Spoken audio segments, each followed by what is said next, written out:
Very, very tragic news. The 20-year-old scheduled caste woman who was raped allegedly by 4 men in UP. You know, every 15 minutes a crime is committed against a Dalit. Every day 6 Dalit women are raped. मैं कट्टर हिंदू ब्राह्मण हूँ, छुआछूत जात पात मानता हूँ. Where 2 Dalits were stripped and thrashed in Maharashtra's Jalgaon district. Your life is your caste is your life. At the stroke of the midnight hour, when the world sleeps, India will awake to life and freedom. आपकी ज़ात क्या है?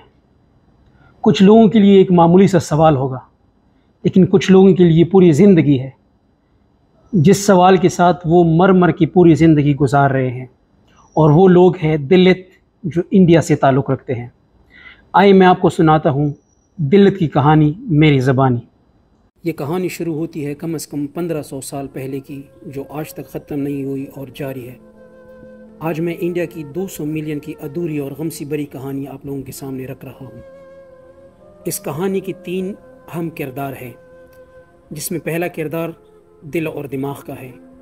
लेकिन इस किरदार के हवाले से मैं जो भी बोलूँगा वो स्टैटिस्टिक की बुनियाद पर होगा और आपके सामने पेश किया जाएगा.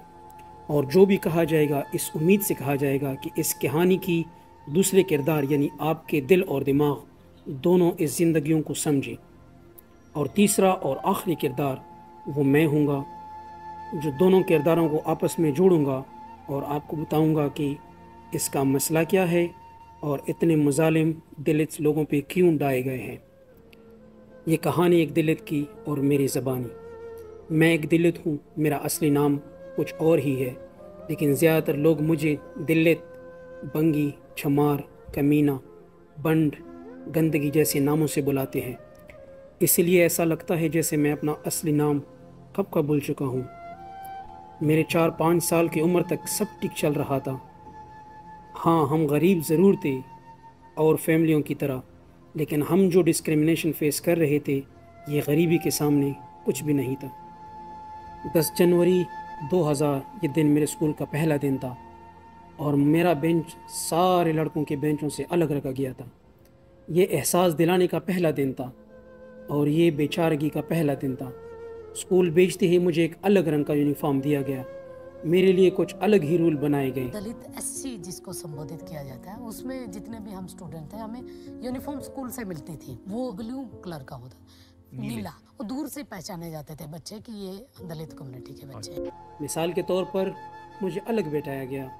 मेरे क्लास के आखिरी कोने में मुझे रखा गया और वहाँ एक पतीला भी रखा था जिसका मुझे छूने का बिल्कुल भी हक नहीं था.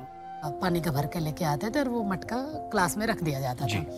और क्योंकि मैं वाल्मीकि समुदाय से संबंध रखती हूँ, और मतलब सभी क्लास में सारे पानी पीते थे, लेकिन हमें नहीं पानी पीने की इजाज़त भी नहीं थी. इसी तरह ज़िंदगी की असलियत और रियल डिस्क्रिमिनेशन मेरी ज़िंदगी का स्टार्ट हो गया, वो भी स्कूल के पहले दिन. लेकिन तब तक महसूस नहीं होता था क्योंकि मैं छोटा था. धीरे धीरे बात समझ आने लगी. एक दिन मेरे टीचर आए और बोले, कल से तुम स्कूल की लैट्रीनें साफ़ करोगे क्योंकि ये आपका काम है.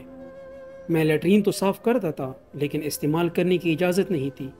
खाने के वक्त भी मुझे अलग बैठाया जाता था. मेरे क्लास वाले मुझे या तो अपने साथ बैठाने नहीं देते थे और अगर मैं बैठ भी जाता तो मुझे छमार, गंदगी का बेटा कहला के पुकारते थे. तब ना हम तो जाते हैं नहीं क्यों? बड़ा वाला और बड़ा नहीं बिजा है बड़ा पानी नहीं उन्हों को. इस तरह के सवालात उठने लगे कि मैं कौन हूँ, मैं कहाँ से आया हूँ, मेरा खून भी तो इन लोगों की तरह है, लेकिन ये लोग मुझे जानवरों की तरह क्यों इस्तेमाल करते हैं, क्यों मुझे ट्रीट करते हैं. यही सवाल लेके मैं सबसे पहले अपने बाबा के पास चला गया. पिताजी ने जवाब दिया कि हिंदू स्क्रिप्चर में 4 ज़ात है, उसमें से सबसे नीचे शूद्र है और हम शूद्र के नीचे भी हमारा ज़ात उन लोगों से भी नीचे है.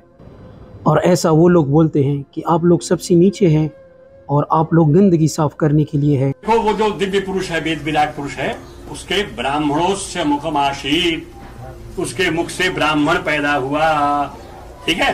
बाहु राजन्या, बाहु से क्षत्रिय, ऊरु तदस्य जनवैश्या, पेट से यहाँ ये जो स्थान है ना, यहाँ से वैश्य पैदा हुआ.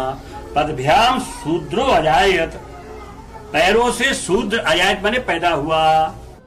मैं 14 साल का था, मुझे इतना इल्म नहीं था स्क्रिप्चर के बारे में, ज़ात पात के बारे में, लेकिन मुझे एक चीज़ का पता था कि जो खुदा या भगवान जिन्होंने सारे लोगों को बनाया है वो इतना गैर आदिल कैसे हो सकता है। इसी तरह मुझे तजस्सुस हुआ कि मैं भी अपने स्क्रिप्चर को देखूं कि ऐसे क्या है कि जिसमें ज़ात पात और इतने इंसानों को नीचा दिखाया जा सकता है।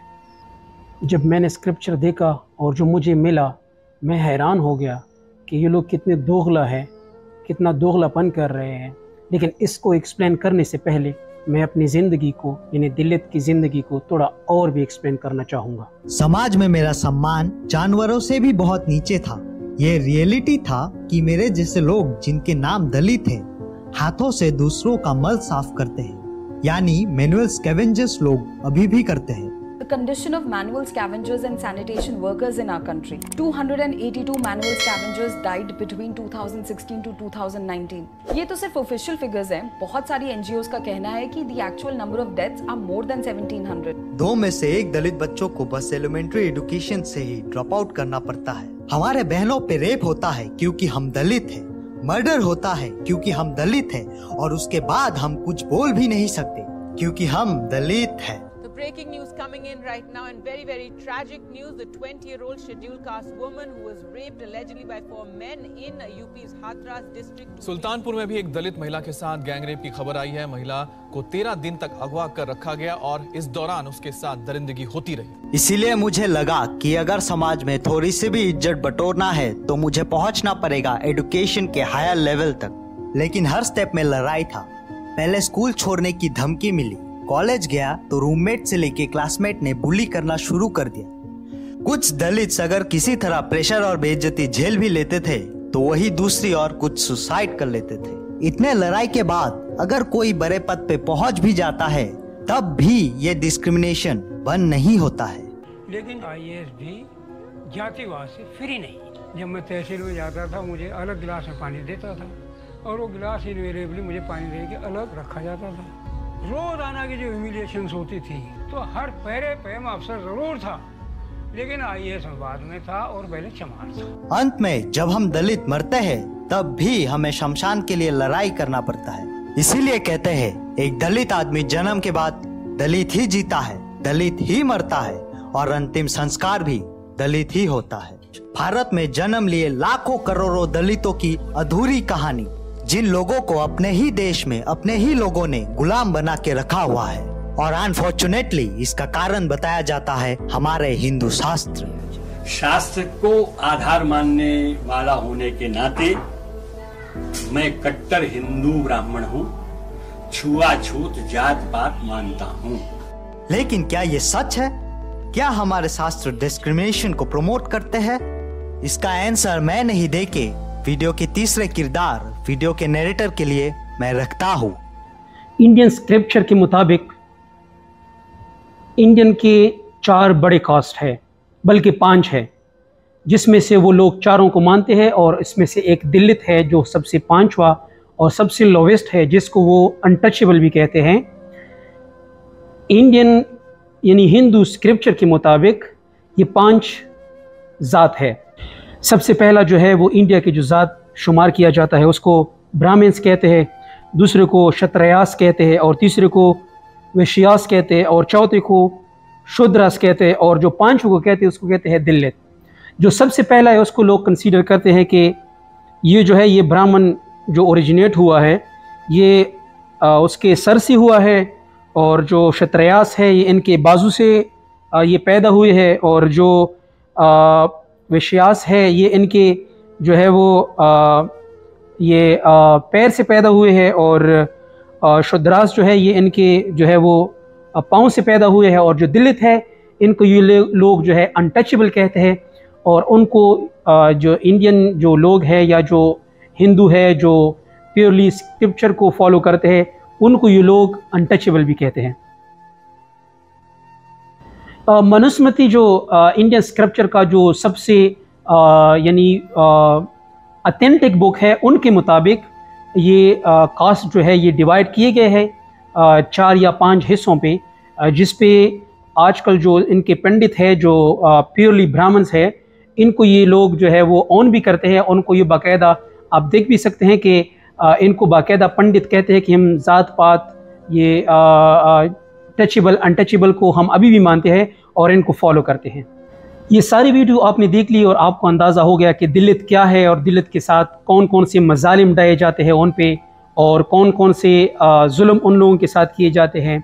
मैं आपको रिसेंटली एक दो स्टोरी बताता हूँ, जिसमें से एक 19 साल लड़की है जो उत्तर प्रदेश में 4 लोगों ने,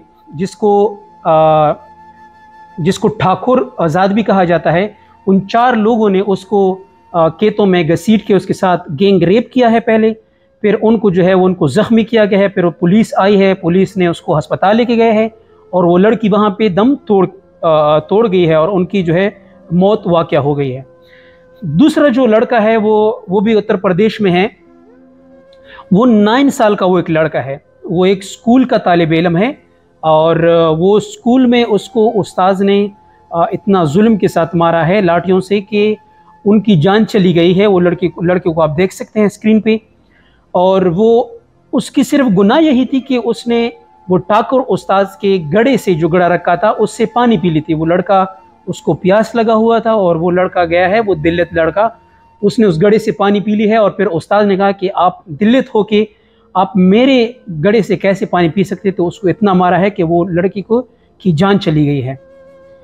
ये थी दिल्लत की कहानी और मेरी ज़बानी। तो इंडियन स्क्रिप्चर के मुताबिक, जो हिंदू स्क्रिप्चर है, इसके मुताबिक मुझे नहीं लग रहा, जहाँ तक मैंने रिसर्च की है, कि इसमें से कोई इनइक्वालिटी है। और जो इसका भगवद गीता है, जो किताब है, जो सबसे ऑथेंटिक किताब है, उसके मुताबिक ये लिखा गया है कि ज़ात पात कुछ भी नहीं है, ये सब इक्वलिटी है। लेकिन बाहर के इंडिया में ये अभी भी ये राइज है, क्योंकि ये जो ज़ात पात का मामला है, ये 1500 साल पहले से ये जो है वो सब कंटिनेंट में राइज हो चुका है। तो इंडिया में भी अभी भी ये जारी है। पाकिस्तान में, बांग्लादेश में, श्रीलंका में, ये पाकिस्तान और बांग्लादेश जब अलग हो गए तो इसमें इस वजह से ये कम हो गया ये ज़ात पात का मामला, क्योंकि यहाँ पे जो है वो मेजॉरिटी इस्लामिक कंट्री है। और मोहम्मद सल्लल्लाहु अलैहि वसल्लम ने भी जो खुतबा दिया था, खुतबे में ये कहा था कि आप लोगों में से गैर अरब और अरब ये आपस में एक दूसरे के ऊपर फजीलत नहीं रखते, और काला सफ़ेद के ऊपर नहीं रखता और सफ़ेद काली के ऊपर नहीं रखता, गरीब अमीर के ऊपर नहीं रखता, अमीर गरीब के ऊपर नहीं रखता। तो उसने कहा कि मैं जाऊंगा, मेरे बाद फिर ये आप लोगों के लिए जो है मशाल राह है। तो मुसलमान उसी पे बिलीव करते हैं। और ये सिर्फ मैं नहीं कह रहा, ये आपके जो है वो हिंदुस्तान दिल्ली के रिटायर्ड जो है वो जज भी कह रहे थे कि पैगम्बर खुदा का उसने खुद कोट किया है। उस रिटायर्ड जज का नाम है जस्टिस राजेंद्र। तो उसने खुद ये कोट किया है पैगम्बर खुदा सल्लल्लाहु अलैहि वसल्लम का, कि उन्होंने ये खुतबा जब दिया तो अनइक्वलिटी को बिल्कुल दीन इस्लाम से और मुसलमानों से दूर किया।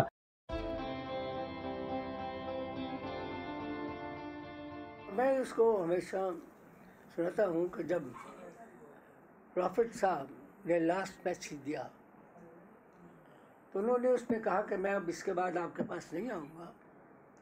तो उसमें एक बात कही थी उन्होंने कि अरब से नॉन अरब सुपीरियर नहीं है, सफ़ेद से काला आदमी बड़ा नहीं है। अगरचे पाकिस्तान में कुछ ममालिक में अभी भी ये मसाइल चल रहे हैं, जैसे कि आप स्क्रीन पे देख सकते हैं कि ये बुक जो पाकिस्तान में जो फ्रांस के लोगों ने पब्लिश किया है, इसी तरह से मजालिम पाकिस्तान में भी हुए हैं। पाकिस्तान में भी इसी तरह के वाक़यात होते हैं, लेकिन वहाँ पे ज़्यादा इस वजह से नहीं है कि वहाँ पे मजहबी बुनियाद पे नहीं है, बल्कि वहाँ पे कल्चरल बुनियाद पे ये जितनी भी इनइक्वालिटी है, ये चाहे हिंदुस्तान में हो चाहे पाकिस्तान में हो, हमें ख़ुद खड़ा होकर हमें ख़ुद इस इनइक्वालिटी को दूर करना है। और चाहे दिल्लत हो, चाहे पाकिस्तान में हिंदू हो, चाहे पाकिस्तान में सिख हो, चाहे पाकिस्तान में ईसाई हो, या चाहे हिंदू में मुसलमानों पे जुल्म हो, जहाँ भी जुल्म हो रहा हो, मज़हब की बुनियाद पे, रंग की बुनियाद पे और ज़ात की बुनियाद पे हमें इसको दूर करना है। यही मुआशरे की बेहतरीन मुआशरे की मिसाल होती है।